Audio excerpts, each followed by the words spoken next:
Riverside. I'm getting everything set up, so it'll be about 2-3 minutes before we get it going. So if you need to grab a drink of water, grab some lunch, do it.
All right, we're gonna head live on these other ones, and we're live on. Looks like we're live on YouTube, and I just got to start the live one on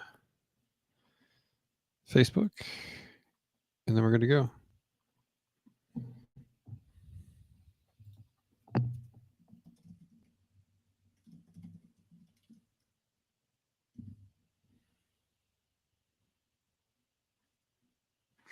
All right, what is up, everyone? Welcome to another episode of Build with the CEO. I am your host, Trevor Whitwer. I was going to say Coach Catalyst, Trevor Whitwer, and I am the CEO of Coach Catalyst.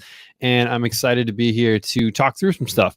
So today is before we get into today, I want to let you know that we added a bunch more people to the speaker list of the Supercoach Summit. So if you haven't grabbed your ticket yet, supercoachsummit.com. go grab that. Couple weeks left, especially if you're within driving distance of Reston, Virginia, DC. It's going to be a phenomenal event. And welcome everyone to the show. My name is Trevor. I'm the CEO of Coach Catalyst. And today we're going to talk about marketing.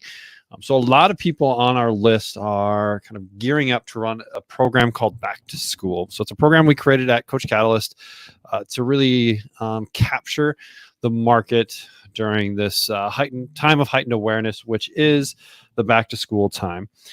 People have kind of gotten out of the routine in summer, maybe lived it up a little too much, and they're ready to dive back into taking care of themselves. And with back to school, kids are back in school and life just starts to align a little bit more. People are ready to take on another commitment. So we want to make sure that during this time, we are kind of capturing that.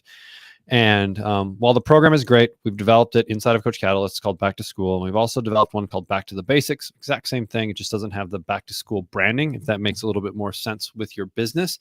But we've developed this program where you just need to go in and tweak it and just make it your own. You shouldn't need to spend a lot of time on this program.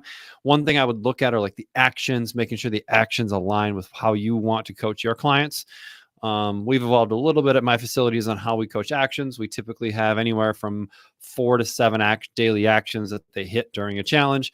Things like drink 2 liters of water, walk 30 minutes of activity, compliant breakfast, compliant lunch, compliant dinner, no snacks, 2 liters of water. Those are some of the basics, but you have to fit what works best for your business, for how you coach, and those can change. But the information is pretty standard across the board, no matter what your actions are. So you don't need to spend hours and hours creating content. That's been done for you. So now you should shift a lot of your attention into marketing, because this is by far the most important aspect of your business, and you won't have a business without it. And so if we need more clients, we need to get better at marketing. And although most coaches get into this world because they want to help people, the skill you need to develop is marketing. Because the better the marketer you are, the more people you can help, the better the business you're going to create. And it really all stems from this idea of marketing. And marketing doesn't need to be this scary term. It's really just awareness. It's about putting your offer out in front of people that are potentially need it. And the hardest part is going and finding those people. So when we think about any sort of offer that we're making, we first need to think about some call it an ideal client, some call it a perfect client, but who is the person that has the problem that my offer is going to solve, right? Who is the perfect client? So we should spend a little time there if we don't know. Next week, I'm actually going to be bringing someone on, and we're going to work through helping them decide on a client avatar, because that is really important, because the more dialed in our client avatar is, the cleaner our marketing can be, because we can speak directly to that person. When we try and speak really broadly about things, it's hard for it to resonate with someone and for us to really touch on the things that are going on in their head and the pains that they're currently having in their life. Because a mom that has 4 kids at home is going to have much different pains than someone that lives by themselves, right? They're just different. Someone that works 12-hour shifts is going to have a much different life than someone who has a lot of schedule flexibility. And so the more dialed in that you can make that the more dialed in you can make that avatar, the more successful you're going to be with it. So I did have a question that I want to answer first that came in over the week. And I did answer this in an email to this person, but I also wanted to do it here because I think it plays into what we're going to be happening next. So this person said, if I plan to start the back to school on 9/9, so September 9, how soon would you suggest I start marketing? I have 1,000 emails of past gym members, old leads, etc. The list is cold as I haven't been consistent in contacting them for quite some time. Okay, cool. So this happens a lot. Maybe we close the business where we stop something, but we still have all of the assets of that business, and one being an email list.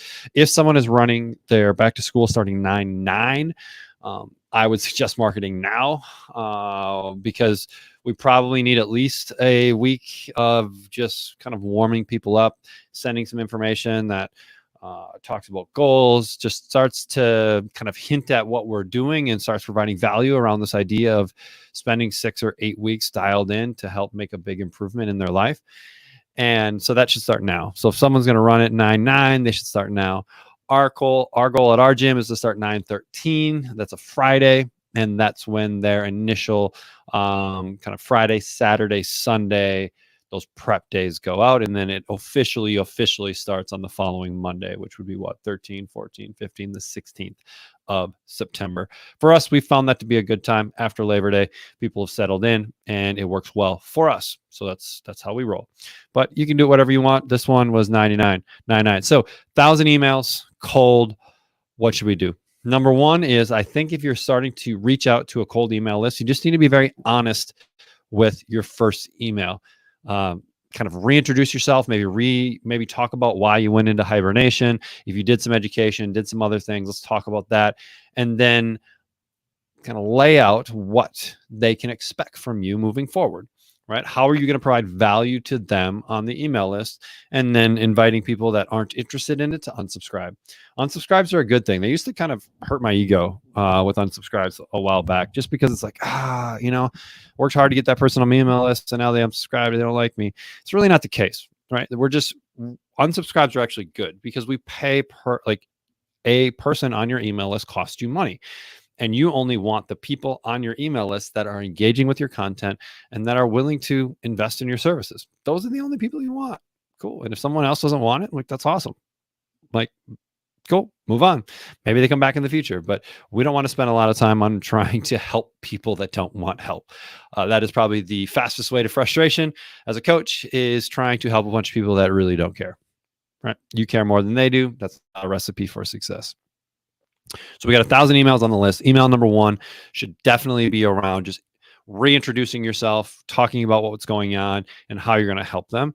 And then I would have the next couple emails go out that not necessarily like blatantly talk about the challenge coming up, but I would probably have one email around goals, process goals versus like outcome goals, talk about tracking small things, talking about daily habits, that kind of stuff that inadvertently, like, your challenge is going to help them. And maybe you could put in there one or two people that you've helped just to show some social proof. But I would spend a couple emails not even mentioning the challenge that's coming up at all.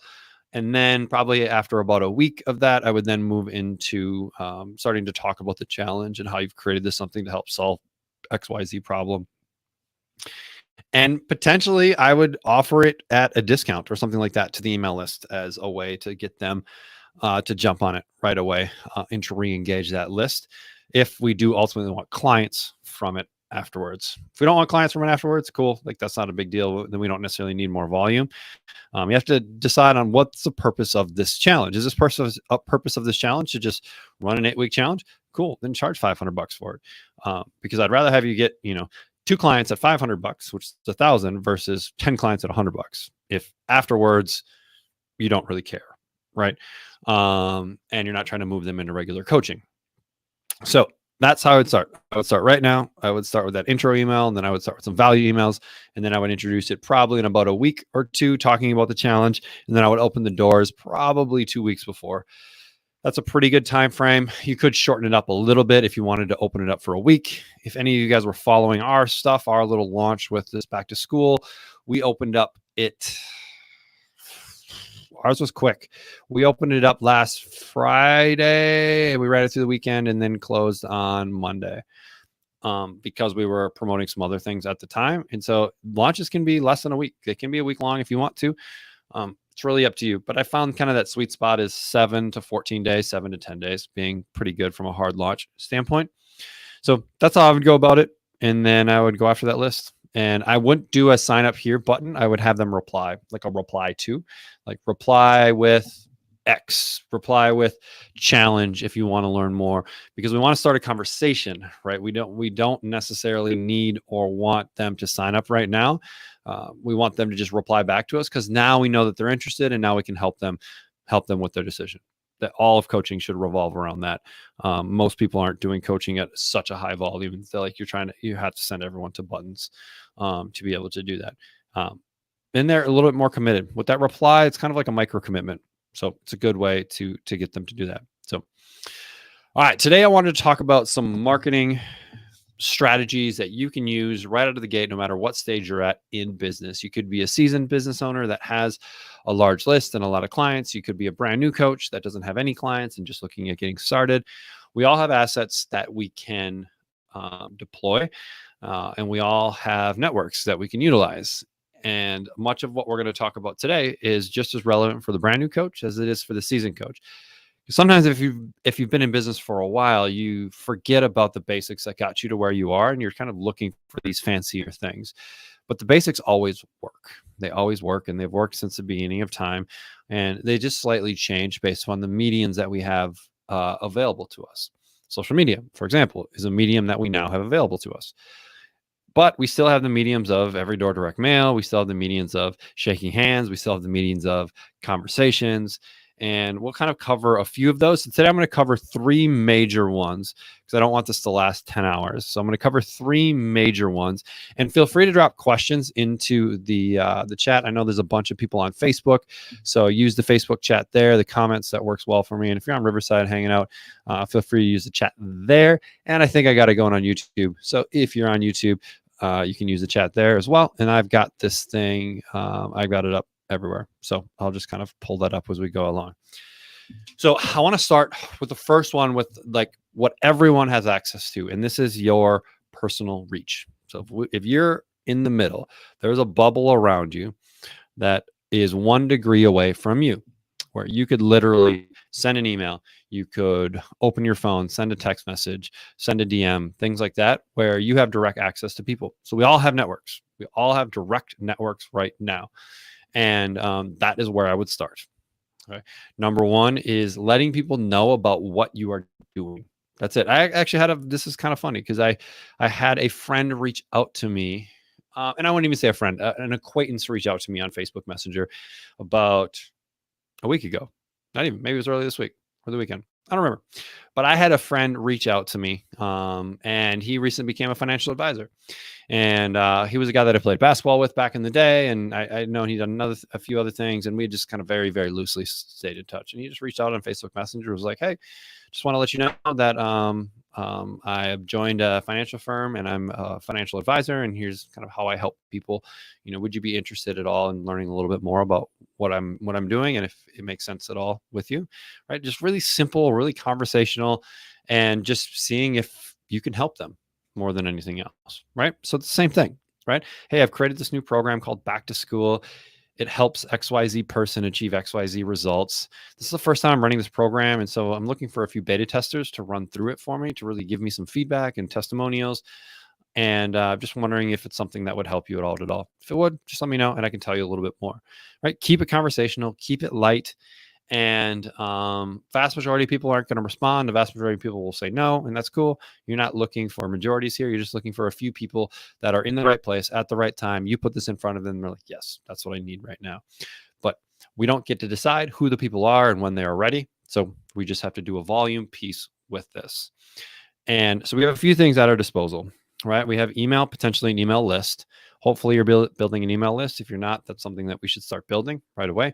An email list and starting to regularly communicate with them and provide value to that email list. I talk about this a lot, but that is a huge piece of it. We get clients at my gym all the time from email lists because we're just constantly following up and communicating with them. So that's number 1, email list. Number 2 is your personal cell phone. Okay, we all have a cell phone nowadays. That cell phone has a lot of contacts in it, and you can just go through and start texting people, right? Yes, it's going to take a lot of time, but if you're a brand new coach, you got time at this point. And so you don't have a lot of clients, so you got more time than you have clients. So let's go use that time to help get you more clients. So we're going to do some stuff that isn't scalable, like reaching out to your clients or reaching out to people in your personal networks. So that means people on your cell phone. It's a great way to start reaching out to people. And then the kind of third one that we all have available to us is socials, Instagram, Facebook, and it's just starting to make some posts around what you're doing now, what you're up to, what you're building, looking for people to test your stuff. I think that stuff still works because a lot of it's around awareness. We're trying to just get our message, get our offer in front of more people, right? and hopefully the people that are on your that are your friends are potentially people that you could help. And if your avatar is someone very similar to yourself, then it most likely is people on your list that are your target market. So hit up the social, make a few posts, right? Talking about what you're doing, have people comment. And here's the thing that a lot of people miss. There's going to be people that like the post. You can see who likes the post. You can send a DM to everyone that likes the post, right? Early on was this Coach Catalyst or was this my gym? I think it was my gym. So early on when I was building my gym, I'd make posts. People would like those posts. I would open up the likes and I would send them a DM. Hey, thanks so much for liking the post. Is there anything I can help you with? Or how's your fitness? How's your workout? Are you getting consistent workouts in right now? Right? We can just start a conversation, right? Just conversational marketing. And like, we don't need to be like persistent and like dumb about it, but like be friendly, have a conversation, see if you can help them, invite them in for a free session, invite them in for something, give them a reason, right? Because they liked your stuff for a reason, right? Something resonated. So let's continue the conversation, and we can see all that. Comments, even more, right? Respond to those comments, engage with those people. And you'll be pretty surprised at kind of the responses that you get. So using social that way, just letting people know. It doesn't need to be hidden or crypto or anything like that. Like, you can be very like blunt about what you're doing. Hey, just created this new program called Back to School. I'm looking for 5 to 10 people to help beta test it for me. If this is your first time through it, right? I created this program to help XYZ person achieve XYZ results, and I'm calling the method the blah, blah, blah method, the super duper back to school method. And it's 8 weeks long. If you're interested at all, just, hit me up in the comments or raise your hand in the comments and I can tell you a little bit more.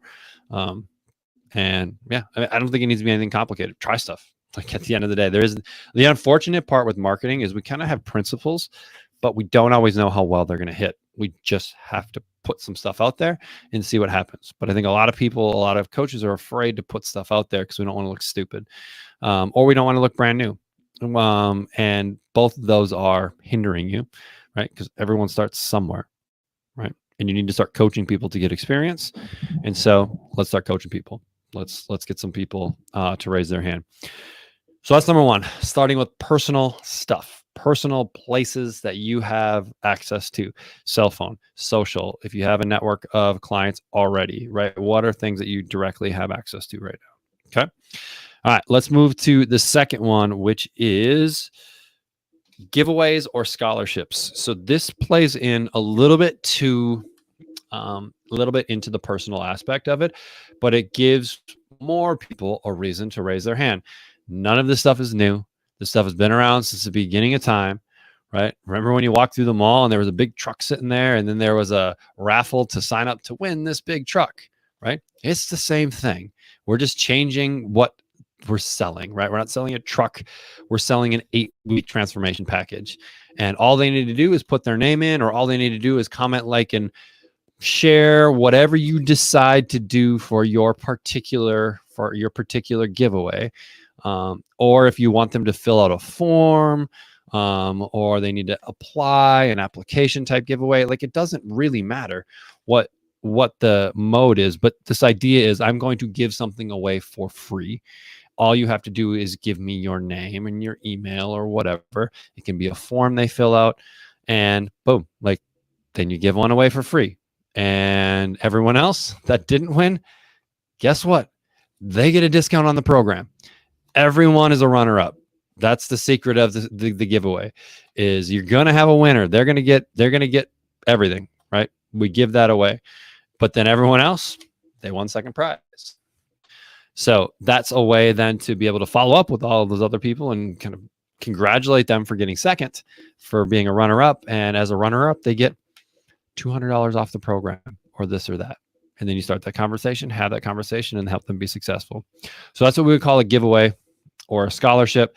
Sometimes people will define a scholarship as something maybe bigger. You could do like a 6-month training package or a 6-month coaching package, throwing everything in, bells and whistles. And then you have an application process where people have to basically tell you why they deserve the scholarship. And that, because there's an application process, this filters people a little bit more. So you only get people that are really serious. But I think you need a higher ticket type item in order to make that work well. For something like a challenge, 6 week, 8 weeks, I think a giveaway works really well. We've done in the past share, like, comment type strategies where we're able to massively increase the organic reach of a post. Not as still effective, but not as effective as they were on Facebook 5 years ago type of stuff. And so there's probably even some more kind of up-to-date people that are finding kind of ways around this. But if you just search giveaway or scholarship, and then the social media platform, you could probably come up with some new strategies. But the comment, right? The comment works. The share works. The like works. We can see all of those, put them onto a spreadsheet, and then follow up. The magic and the money is in the follow-up. So that's where most people drop the ball. Follow up, follow up, follow up, follow up, follow up. Never stop following up.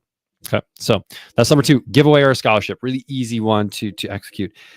And then the last one is a term that I stole from a friend, Matthew Walrath. I like to give him credit for this because I think it's a very elegant term called borrowed audiences. So you want to figure out, again, it goes back to, do I know who my perfect client is? If I don't know who my perfect client is, this doesn't matter.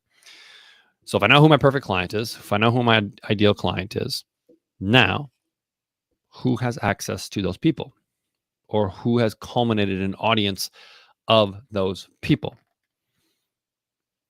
So here's the thing. This can be both offline and online. This could be an influencer. This could be a brand that maybe is in a non-competing market. Let's say you go after the 30 to 40-year-old moms. Is there a makeup company? Is there a clothing company? Is there something that you could partner with to get access to their audience, to provide value?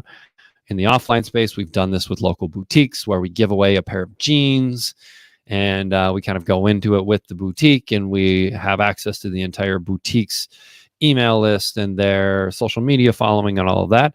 So who is light years ahead of you? Who has the audience that you want access to?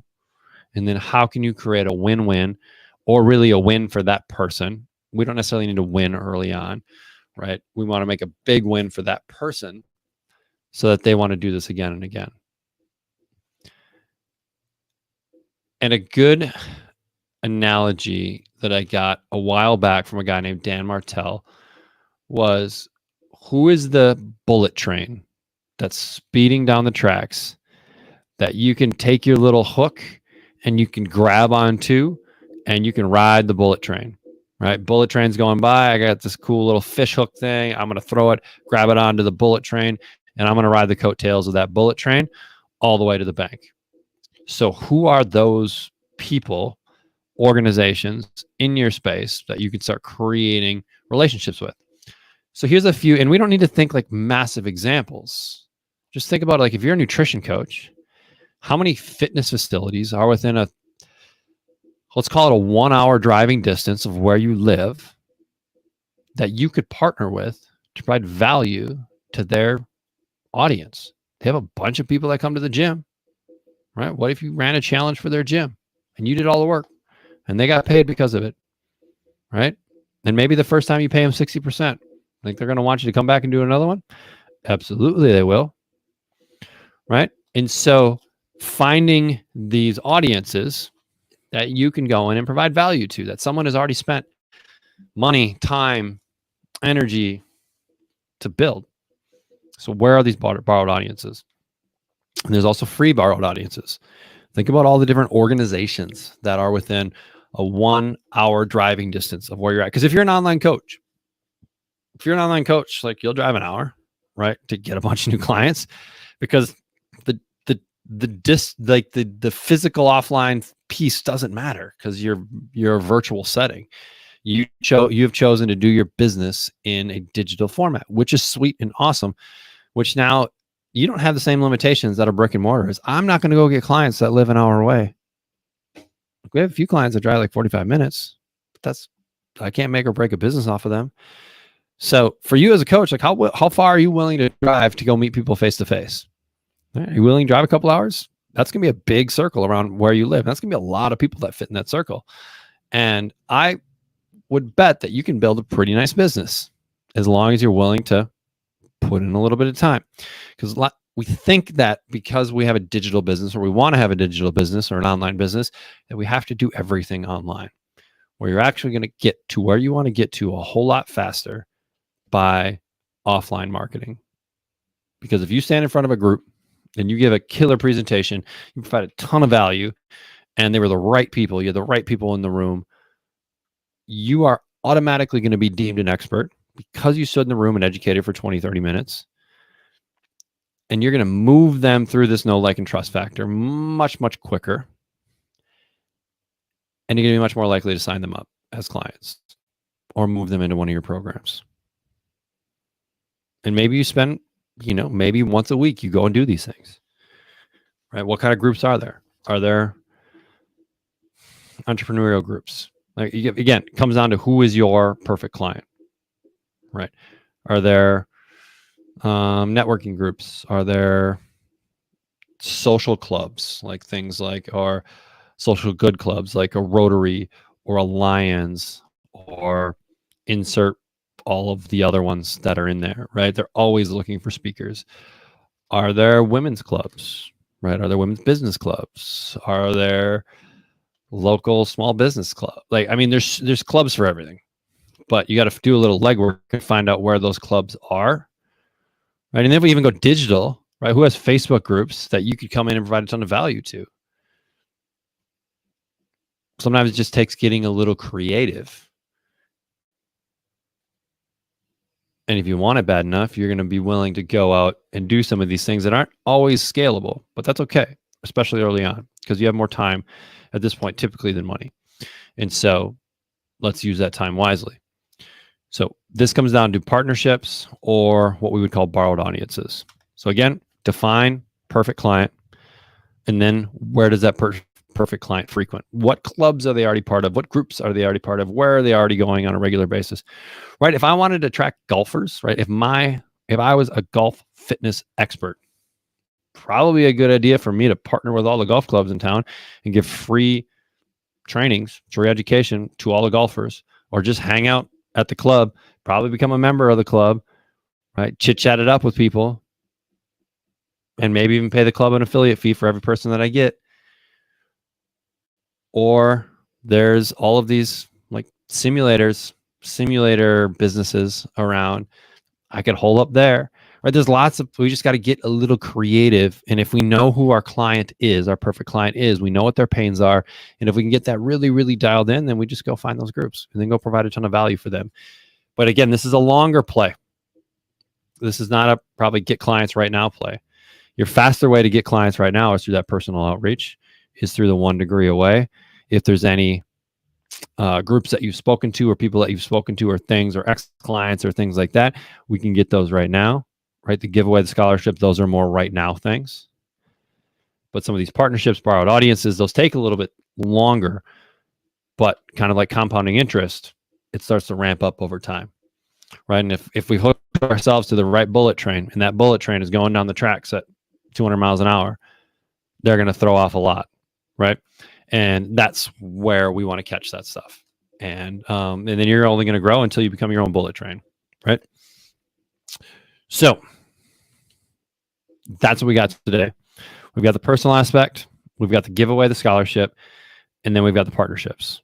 So those are 3 tactics that you could start deploying into the marketplace right now to get you more clients, whether that's running back to school, whether that's our Back to Basics, which is a version of Back to School, just not all the branding. If it's another program you've created, another signature program that you've created, anything where you can help people. Sometimes people need a little bit of an on-ramp, so they're maybe not ready for full-on direct coaching. Maybe they need 21 days of this or 28 of that. Challenges still work. People still love that stuff because it's not necessarily a full commitment. I kind of test drive it. Right? Why do you see other businesses that say, The mattresses, right? We have like 180 day or 365 day guarantee. People like this idea of a guarantee where they can make sure that it's a good fit for them. That's where challenges, short-term programs, that kind of thing can come in your business to help get some people off the fence and see if you're going to be a good fit for them as a coach. But then there'll be other people that are just ready for full-blown coaching. And you know this, right, when you're talking to someone, right? You can see if they're truly committed to it or not. Or they've been following you for a long time and they already know what you're all about. Right? For example, like a Precision Nutrition, right? They've been around forever, 15 years, 20 years. And I bet there's been people that have been on their email list and hearing all this stuff for 6 months, 12 months, 18 months. They don't need to do a trial to join the Lean Eating program because they've been getting educated for the last 18 months. They're already bought in. They drank the Kool-Aid. So it depends on what stage you're at in business, on where we need to maybe spend a little bit more time and effort. But nothing gets done unless we get doing it. So we got a question here. What does back to school look like? There's the exact same. Back to school is simply branded in this like back to school. It's got a school theme.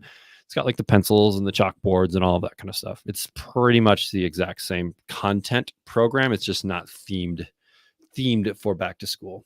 So that's the only difference. So if you don't want to do the back to school themed stuff, then that's where Back to Basics comes into play. So cool, guys. I don't have anything else. I'll bring a little bit more next week. We're going to talk a little bit more about figuring out our avatar next week, and I'll probably bring over some more marketing strategies that we can deploy as well. This is a good time to start prepping for the fall. The fall is always a good time to really go after clients. For some reason in people's minds, whether it's the structure or the routine or people just going back to school, I don't know what it is, but the fitness industry, the nutrition industry, the health industry typically picks up in the fall. But let's do the work now so that when that pickup happens, we're ready, we're prepared, and we can help accelerate it rather than just sitting back and hoping that it happens. That's all we got. My name is Trevor. I'm here every Tuesday hanging out. If you have questions, you can always drop them in the Facebook group. You can always send an email, reply to an email. I send out an email every Monday talking about what I'm going to, stating what I'm going to talk about the next day. And so feel free to respond to that email. But Facebook is always great as well. We're always in there. If we can help at all, we're accessible. That's why we do this. And then don't forget to catch Coach Ashley. She does Ask Ashley on Thursday. So my guess is she'll expand on some of this as well. So thank you everyone for hanging out, and we'll see you next week. Deuces.